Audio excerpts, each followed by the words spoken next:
want to get up for a prayer, then the mind says, oh, it is cold, let us sleep for today. Then that mind is making a trick on you.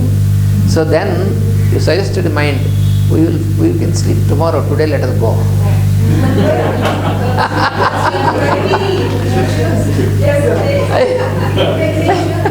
I will allow you tomorrow, today let us go. And tomorrow again the same thing.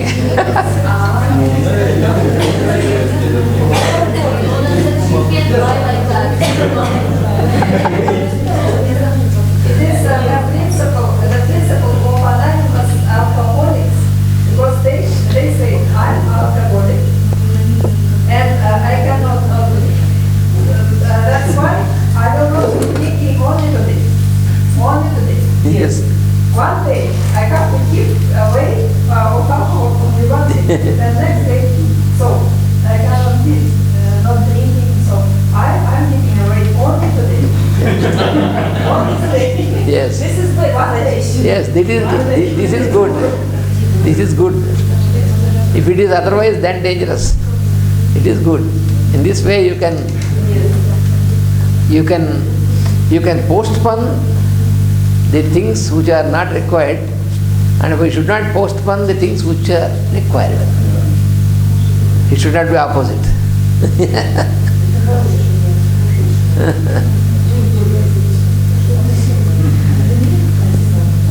In Ramayana also, when the war was finished between Rama and Ravana, then Ravana fell down because he was defeated. Before leaving the body, Rama just asked, what is your message? Because to Ravana. And Ravana said, the message in my life is, when you got a wicked idea, you have to postpone this. When you got a good idea, you have to implement immediately. But since I did the opposite, now I am defeated, he said. What is that? He said, I brought your wife when you are not there. So when I got the idea that I have to take away other's wife when he is not there, so I should have postponed this. And after I brought your wife, you have sent a word, you have sent a messenger that please hand over my wife to me, I will forgive you. So I should have done immediately, but I have postponed this.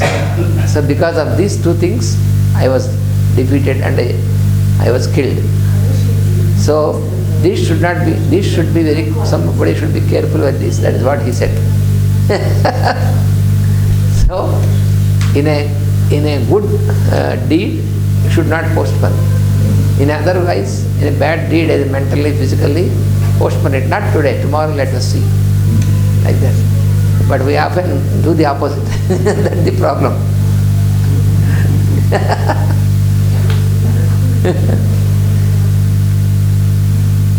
I can also tell you that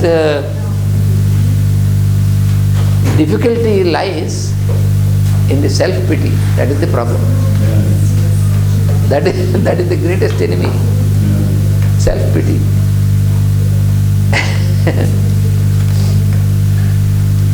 Suppose we have little body pain or little cold, then I got body pain, I got some cold, I should take rest. So this is self-pity. Nothing happens. We have to tell our body nothing happens, come on, like that. We have to tell our body, then the body will automatically, because there is no damage, there is no problem, there is no much serious problem. So the body, the senses, the mind, they want to play a trick upon us. They want to control us.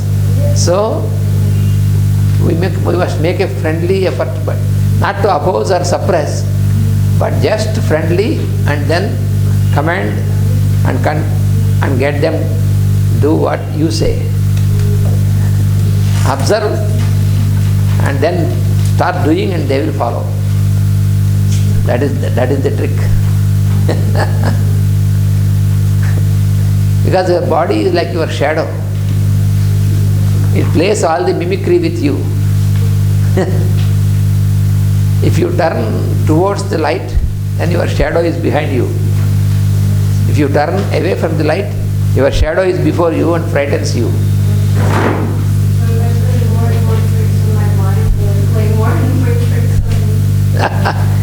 Nothing, very simple. This example, you turn towards the light, then your body, your shadow is behind you, the shadow follows you. If you turn away from the light, you have to follow the shadow. And the shadow will be larger than you. So, in the same manner, the fear in the mind increases, frightens, but there is nothing to be afraid. Nothing will happen.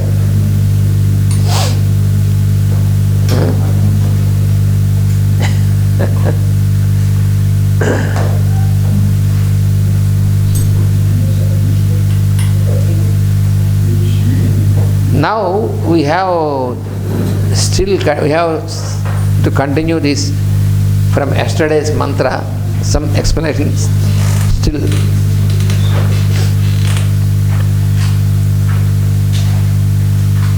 So Tripurantakaya, yesterday we were Triyambakaya. Ambaka means the eye. Triyambaka means who has 3 eyes.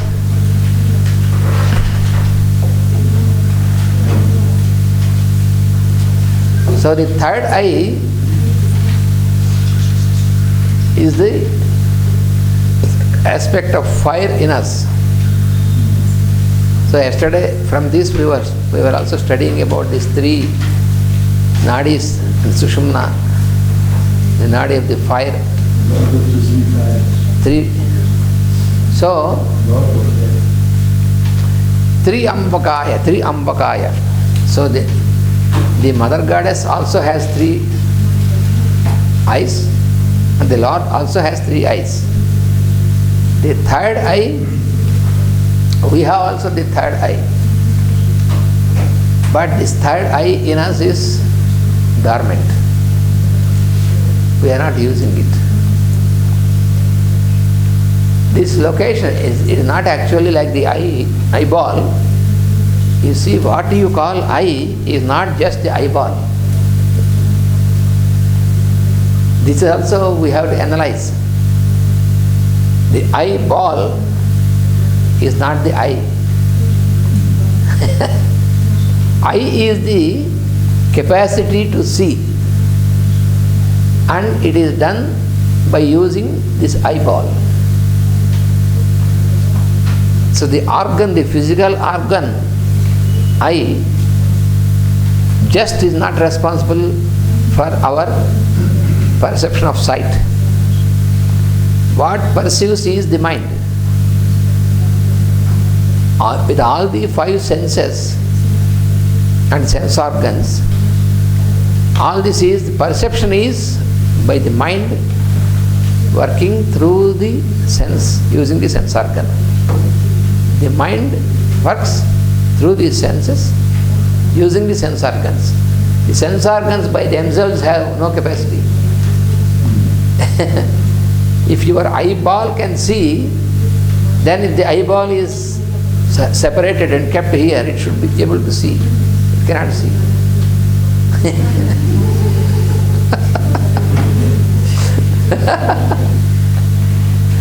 Yeah? Even a little particles may block. If there is some layer formed on the eyeball, you cannot see. So it is not the eyeball, but it is the sense of sight used by the mind.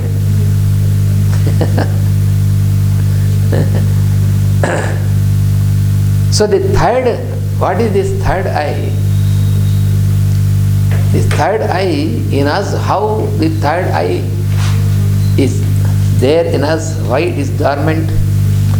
There are, in yesterday morning's class, Purnaya was explaining you about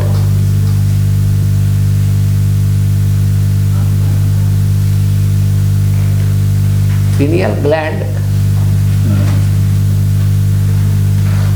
and pituitary.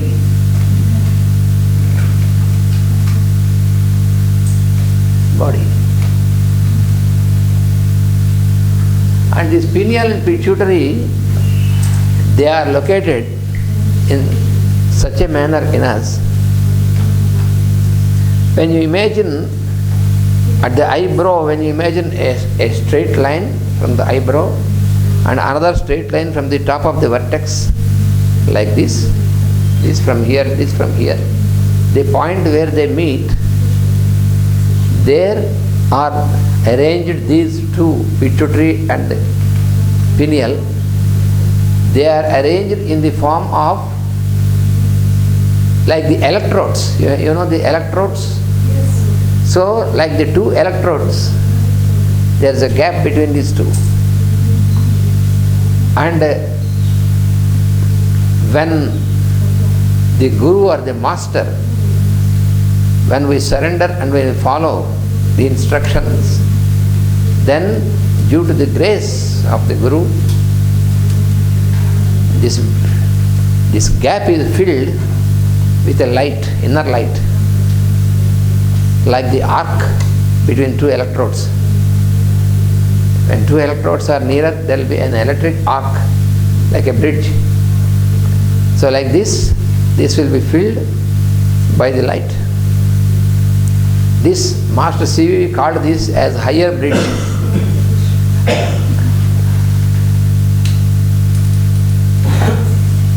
Higher bridge. Master Jwalgol explained this as Antahkarana, building of Antahkarana.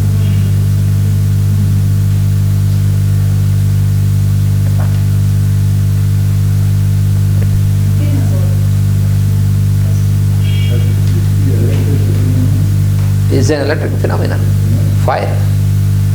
Because electricity is one of the manifestations of fire only. Fire is the higher principle, the cosmic principle,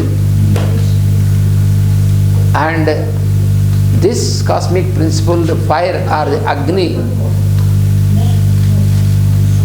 this Agni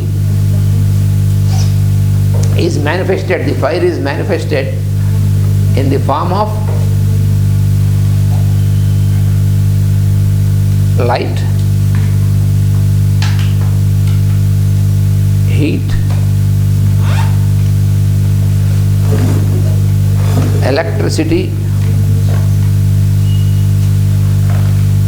magnetism.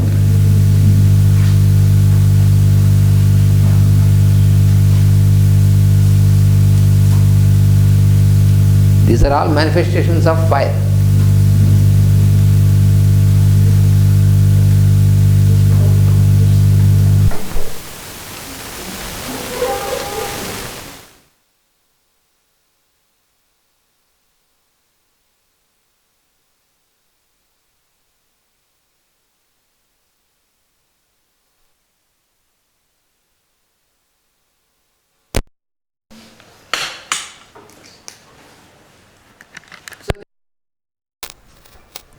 This bridge or Antahkarana is the third eye. So in the Lord, this third eye is always active. In the Devas, in the Lord consciousness. But in us, it is dormant. We have to work it out.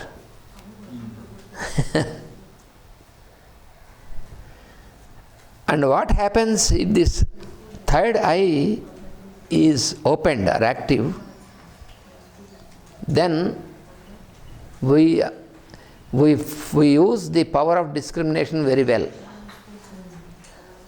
Then the mind cannot play the tricks on us. Kama manas will not influence us. The desire mind will not influence us. This kama, this kama means desire.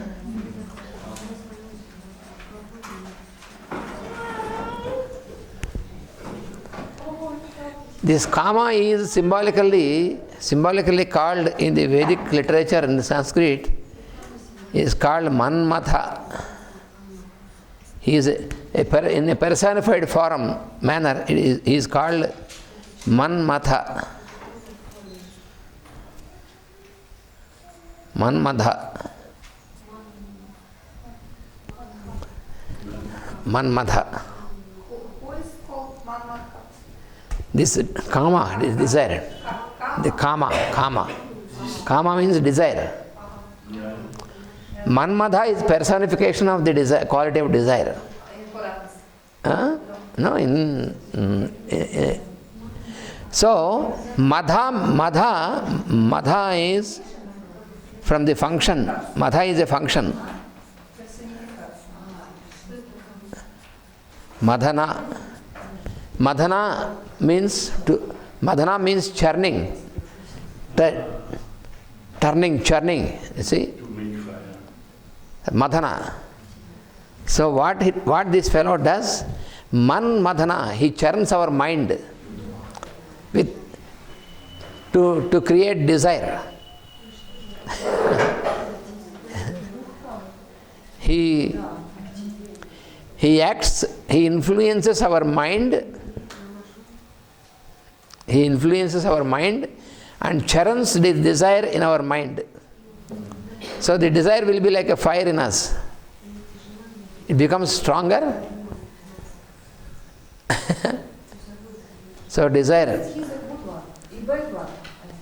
Yes, it is his function. He is also a part of the cosmic, but his function is to churn the minds of the beings with desire. So there is a symbolic story. When Lord Shiva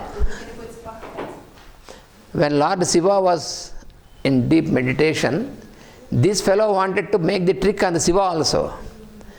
This fellow, this Manmatha, he on Shiva, Lord Shiva. When Shiva was meditating, this fellow wanted to influence the mind of Shiva to create attraction and desire in Shiva. And then Shiva, he is the Lord, he knows. He opened his third eye and this fellow was burnt away with the fire of the third eye. This is symbolic. When you use your discrimination with this antahkarana, then you can eliminate or destroy this kama, effect of this kama, desire. This is a symbolic story. That means when you take refuge, when you surrender to the Lord consciousness in you, Ishvara is the Lord indweller. When you surrender, make a surrender to Him, then your power of discrimination, antahkarana, will work. I have a question. Is Manmatha and Kamadeva? Yes, same. The Manmatha himself is called Kamadeva. He is also a Deva. But who creates Kama? But here he is burnt away, and he became into ashes. When he is burnt, he turned into ash, and then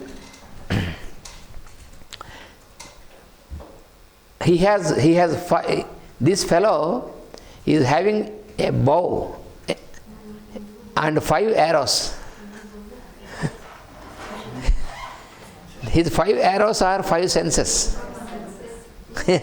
He uses our 5 senses as his arrows to shoot upon our own mind. So that is the physical attraction and all these things. Yeah. His influence is in the mind, on our mind. So he shoots on our mind, on his 5 arrows.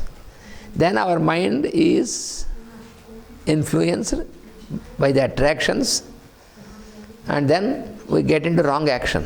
Our action will be basing on this attraction, because we don't have discrimination. What we call beauty, what we call love is all false. So we must have a discrimination. Love is higher, but we use the same word, but that is not love. That is only physical attraction, we call it love. It's not love. If it is truly love, it should continue forever. But it will not continue forever, because as long as there is attraction, I say love, wow, we love each other. And when there is attraction, it's over, finish it, then finish. No love. So it is not love at all, nonsense. We call lust as love. Instrument. because we don't use the third eye. So when we surrender to the Lord, then this fellow will not disturb us. This is Lord consciousness. Oh, we can use him. We can use him, but not under his control. He should be under our control. Then we are like Shiva. Yes. Then what happened is, this fellow wanted to create in the mind of Shiva the thought of attraction towards Parvati. And Shiva is Lord, so he opened his eyes, and this fellow, then all the Devas, this is the story, all the Devas, they approached Shiva, and then Parvati, Shiva accepted Parvati to marry Parvati, but not by influence of this fellow. She is the world mother. So the world mother and the Lord are not separable, they are inseparable. They are not different from each other, inseparable. That this fellow doesn't know. He thought that he can create attraction. There is no need of attraction for this. They are the parents of the Lord and the world mother. They are father and mother of the whole creation. So they are inseparable. So the father and mother principle is a higher principle. That is not just on the lower levels. So we also must be transformed. We have to transform our lower things into the higher. By realization of this phenomenon. So then we are not influenced by this attraction and repulsion, because when there is attraction, there is repulsion also. These are pairs of opposites. When you are neutral to these pairs of opposites, then you are the Lord. So that is what. Then this Manmadha has his wife, and she is called Rati.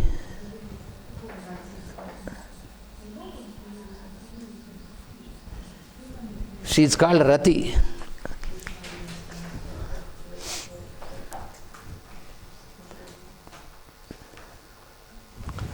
Rati means intense liking.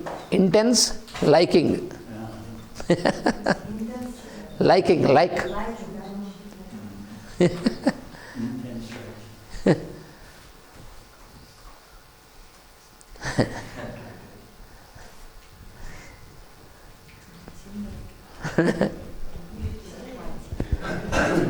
This is the personification of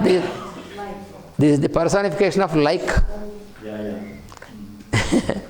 So desire and like, they are husband and wife. So she prayed the Lord, "Oh Lord, you have burnt away my husband. How can I?" Then Lord is always compassionate. He said, "Don't worry. He will be also excused, and you will have you can see your husband, but he will not be there for others. But for you, I will give you a boon. For you, he is present, but not for the others, because he will disturb the others." That is a story, symbolic story. Very subtle. Very subtle. These stories are very subtle and deep. They explain these principles. So therefore, Triyambaka means Triyambakeshwara. Triyambakaya is, this is his Lord is Triyambaka. And the mother also is called Triyambaki. Triyambake Devi, Triyambaki. Triyambaka is masculine, Triyambaki is feminine. So the Lord and the mother, the wife of the Lord, they are always, their third eye is always active, the fire aspect. In us also it is there but dormant. We don't use this. That is why we always fall into the influence of Manmatha. This is the first misunderstanding of love. Yes. Through liking. Yes. And the Lord Supreme is called Manmatha, because this fellow churns the minds of the beings. He can turn his mind. He can control his mind and turn his mind. So Manmatha, the one who can churn and control the mind of Manmatha. That is why the Lord is Manmatha. So 2 times same. 2 times same. When Rama was there in Ramayana, Rama was, because his radiance, he is the Lord's incarnation of the Lord, and his radiance, due to his radiance, many people were thinking that it is only physical beauty. He was very beautiful. And it is not just physical beauty. But normal people, when look at him, they say, oh, so beautiful. But the rishis, and they said, he is Manmatha. He is the Supreme Lord. He can turn the mind of Manmatha also. So that is why he is so beautiful. That is not physical beauty only, it is the higher light. Beauty of the soul. It is from the soul. It is not just the external appearance. We just look outside and we call it beauty and all this. In fact, in really, beauty is not external at all. Beauty is of the person. The person is not just external. This we have to understand. External is only our perception, and the activity of our mind receives all this. But the real sense of beauty is of the soul, radiance of the soul. That is the real beauty. For example, when we see a flower, wonderful flower, a rose flower, we say flower is very beautiful. What is the beauty? If you take every part of the flower and see where is beauty, nothing. It is the synthesis. It is the synthesis. That is what we call beauty. If you see a rose in the garden, that's then it's like a sun. Yes, it is radiance. It is a radiance. It is the synthesis of the whole thing. It is the radiance of the inner consciousness. So your inner consciousness is in contact with the inner consciousness, then that is on soul level. That is not just on the physical, external appearance. The same thing we have to realize also on the human level, then we are not confused.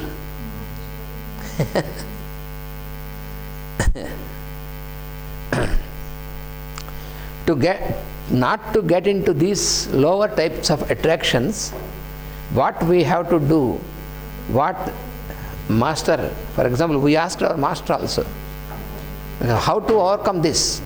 Because we are human beings, our mind always will want to make a trick. So how to overcome this? Especially with the polarity. This polarity is sexual That is a polarity. So Master said, suppose you are a man, you see a beautiful woman, then meditate this beautiful woman as the world mother. Then you are not under this influence. That is the thing. Like your mother, world mother, like your mother. Your mother is also the mother principle. So whenever you see any woman, then you think of the mother, then you are not under this lower influence. The desires and these things will not make any such things. It's similar process on both directions. So this is how you have to overcome.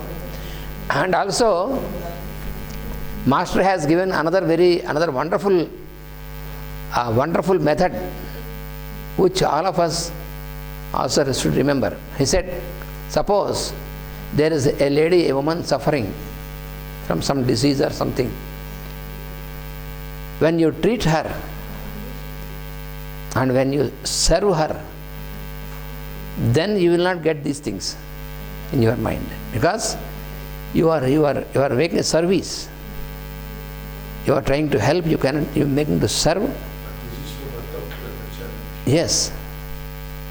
So then also we must remember, you are serving the world mother, not as some woman. Then you are not affected by this.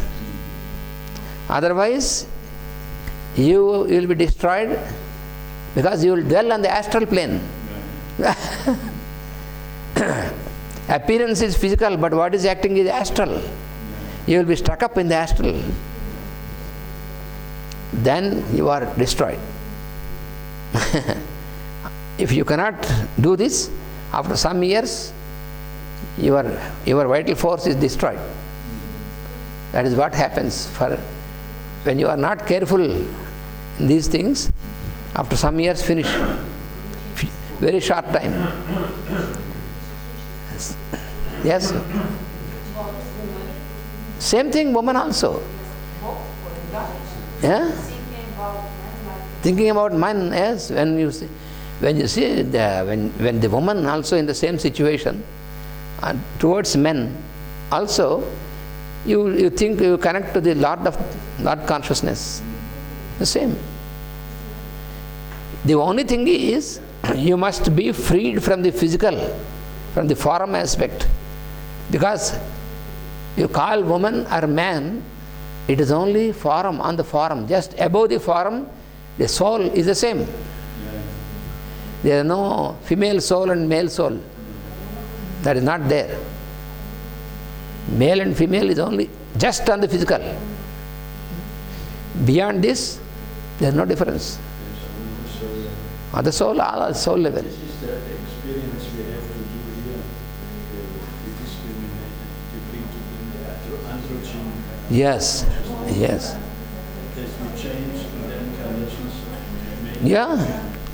That is also because from one incarnation to other incarnation, sometimes the man can be born as a woman can be born as a man. These changes, nature will decide. It is not true that a woman will be born as a woman and man will be born. It is not true, because this is only on the physical level, and that will be decided by the devas of karmic devas. So according to the plan, according to the type of training which is to be given, they will decide. We cannot decide. If I say, since I am a man, I should be born as a man, it is not. You cannot decide this. So, whatever training is required for this soul, that will be decided by them. We have to accept this. So this is all illusion, what we have, so many things about these things. These are illusions. We must go to the reality. We must accept the truth. The so-called free will of the human Yeah. beings. Enter into this consciousness. Yes. So what is your question?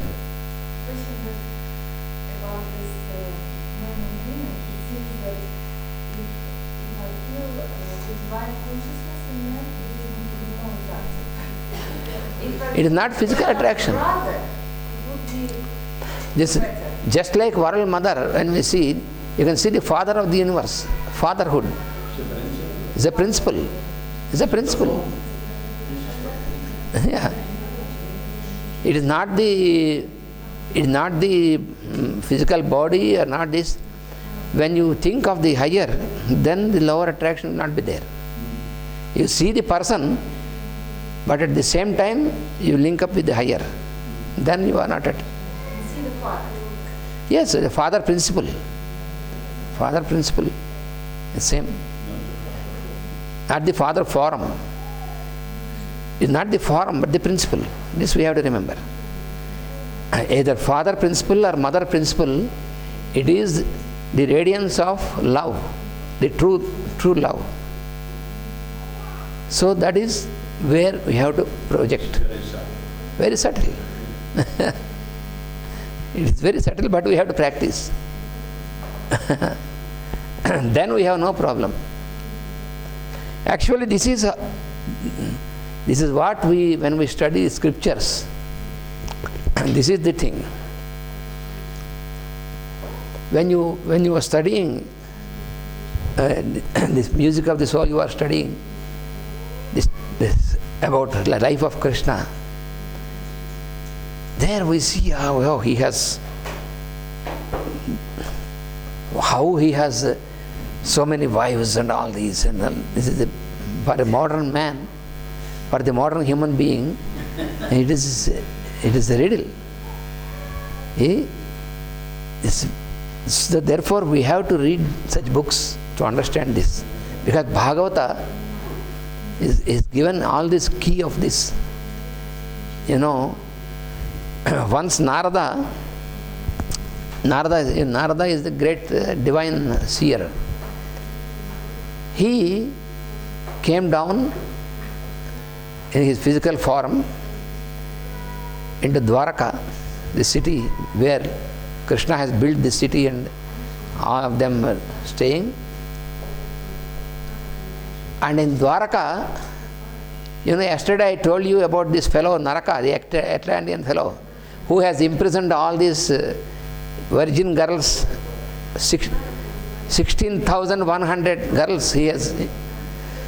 And when he was killed, Krishna destroyed him, and he has liberated all these 16,100 of these girls, and all of them, they said, he told them, you are free, I have destroyed that fellow, you can go back to your families, to your parents and all this. Then these 16,100 girls, these young ladies, they said, now we have a social problem also, because when we go back to our kingdom, nobody will believe that, because since we are for a long time in his imprisonment, they will not believe if I say we are not molested by this wicked fellow. So, but we are still virgins, we are not, by the grace of the Lord, we were not molested by this fellow, touched by this fellow. But nobody can believe if we go back. We have our devotion towards you, so all of us, we want you to be our husband. That is what these ladies said. Then Krishna is a divine person. So he said, okay, I will accept you. And then he has taken all of them, and he married each one of them. And he made a house for dwelling, for living for each one of them. But that is okay. But how can he live with 16,100 women as a husband? This was a riddle. To open this riddle, Narada visited each house of each of these women to he knows, but to show to the world. So he went to the first lady, and Krishna was there at this house, and he asked this woman, how is your life? She said, very, very good, my husband is always with me. If it is true, then what about other women? So he went to other house, and there also Krishna is there. And he asked the same question to all the 16,100 women. Each woman was thinking that her husband Krishna was with her only. So this is the mystery of Krishna. The truth is that the truth which is there, which is not known to normal people, which is given in Bhagavata and also in this, is that he has not only this physical body, but he has a body of light, and he is very mystic. So whoever approaches him, if somebody approaches him on the physical level, he will feel the physical presence and physical touch, but it is not physical. It is called aprakruta. There are two types of bodies Lord Krishna has. One is the normal physical body.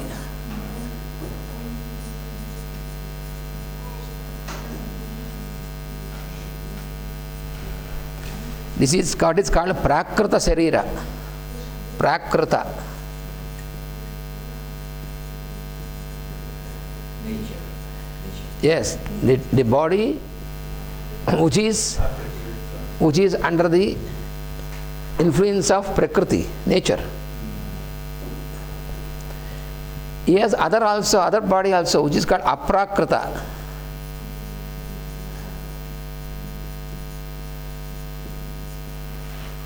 This is a trans-physical body.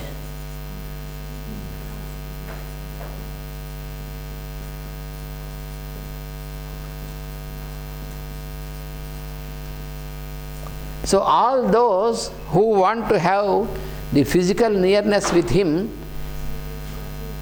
he gives his presence with this trans-physical body, but they feel physical. So he is never touched by all these things. Only he responds to what the others wanted from him. That is very difficult to understand with the normal human mind. If you think only in human terms, you cannot understand this.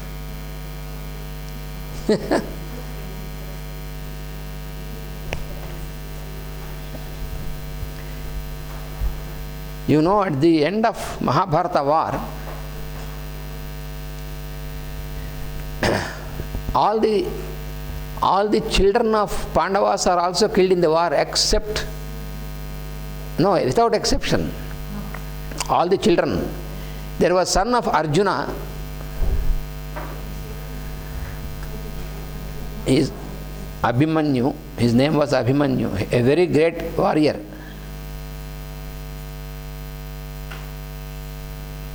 He was the son of Arjuna, one of the sons of Arjuna. He was born to Subhadra by Arjuna. Subhadra is the sister of Krishna. Subhadra was the sister of Krishna.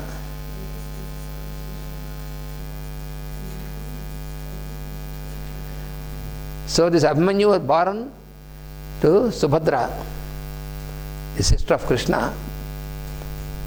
Abhimanyu, the son of Arjuna. So this fellow was also killed. He was a very mighty warrior, but he was also killed. It is a very big war.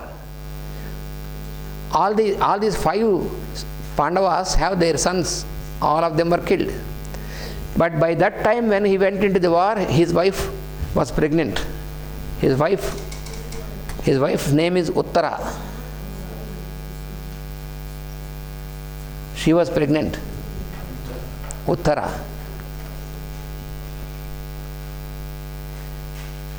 And at the time of war, she was pregnant. But this fellow was also killed in the war. And after the war is completed, then there is one fellow from the other side who wanted to destroy all the Pandavas, but could not happen. Ashwathama. His name was Ashwathama. He was on the other side.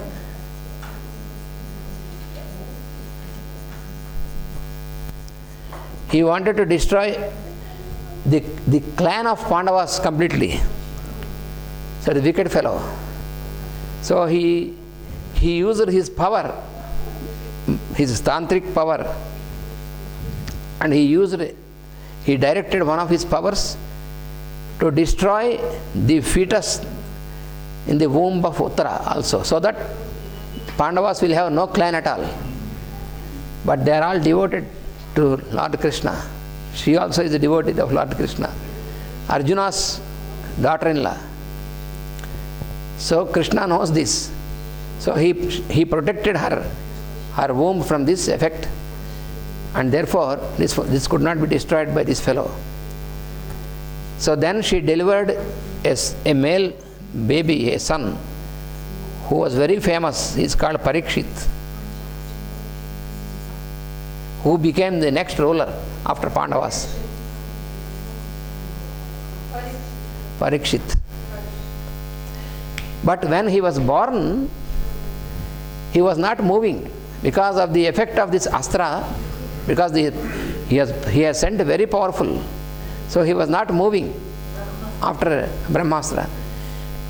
Brahmastra was neutralized, but still, because of this astra's effect, the baby was not moving. And so the Pandavas are a bit sad, what to do now. Then the Rishis said, a person who is a celibate for the whole life, if he touches the baby, then the baby will survive. A celibate for the whole life, if such a person touches this baby, then the baby will come to life. That is what.